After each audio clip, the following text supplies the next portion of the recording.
Oklahoma played Alabama last weekend, and of course, Oklahoma wins that game. Who saw that coming? I mean, who couldn't have seen that coming, right? I'm shocked by this win. Truly, I'm shocked. John Mateer, again, still is not very healthy. He went 15 for 23 for only 138 yards, and then he also rushed for 23 yards and 1 touchdown. That's not a winning stat line from a quarterback. That's just not. They had 2.6, Oklahoma had 2.6 yards per carry against Alabama. That's not a winning stat line either.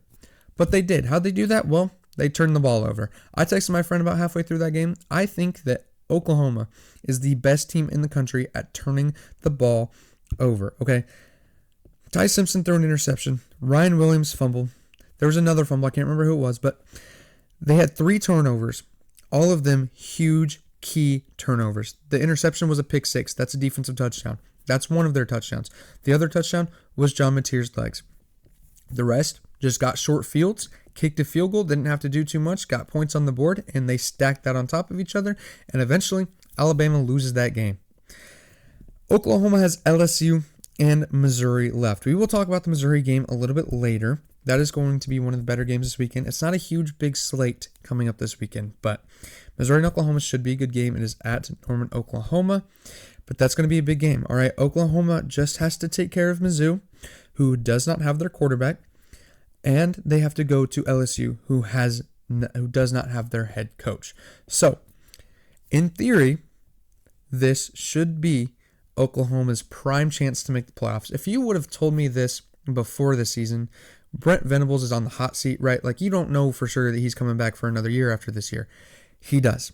He's taking care of business right now. He's doing exactly what you want him to do. I was worried about them going like 6-4, or not 6-4. That's not possible. Like 6-6, 8-4, around those, right? That's what I was hoping for Oklahoma this year, and I think that would have been a good year. Maybe not 6-6, but 8-4. I think would have been a good season for Oklahoma this year. Well, they have 2 losses going into the last 2 games of the season. Everything that they want to play for besides the SEC championship is ahead of them. They still can make the playoff very easily. They have a prime chance to make the playoffs, okay? They have to take care of Mizzou and LSU. That's it. That's all they have to do. And then they will get into the playoffs. Oklahoma's in a perfect spot to make the playoffs. They just have to take care of business. Now, for Alabama, some problems with Alabama showed up today that I didn't think would. I knew that it could, but I didn't think it ever would. But Ty Simpson was not great against Oklahoma. He went 28 for 42, had 326 yards, a touchdown, and a pick 6. Now, Ty Simpson did not play the best that I've seen him play, but he played decent. He played good enough that I think that Alabama should have won that game. Unfortunately, Alabama cannot run the ball. That has been an issue all year. They had 2.4 yards per carry against Oklahoma. That is not good enough if you're Alabama. Alabama should never, ever be running for less than 3 yards per carry. That is Alabama's DNA, is running the football, being a tough football team. That's Alabama. That's unacceptable. 2.4 yards per carry.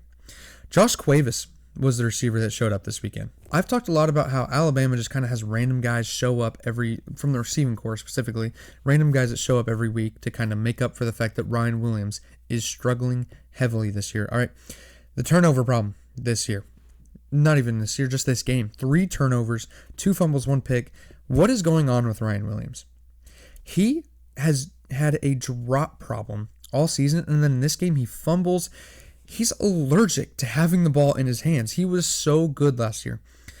And he has shown flashes this year again. It's kind of like DJ Lagway at Florida is what reminds me of this. He has flashes of being one of the best players in the country. But for whatever reason, he just has not been able to turn that into consistent production.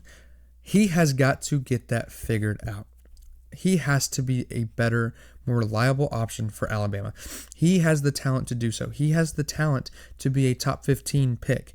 He has to be more consistent. Ryan Williams has struggled this year. He has to get this figured out. For Alabama, if you're an Alabama fan, you have got to be extremely nervous right now. What that loss did was set up a must-win game in Jordan-Hare against Auburn.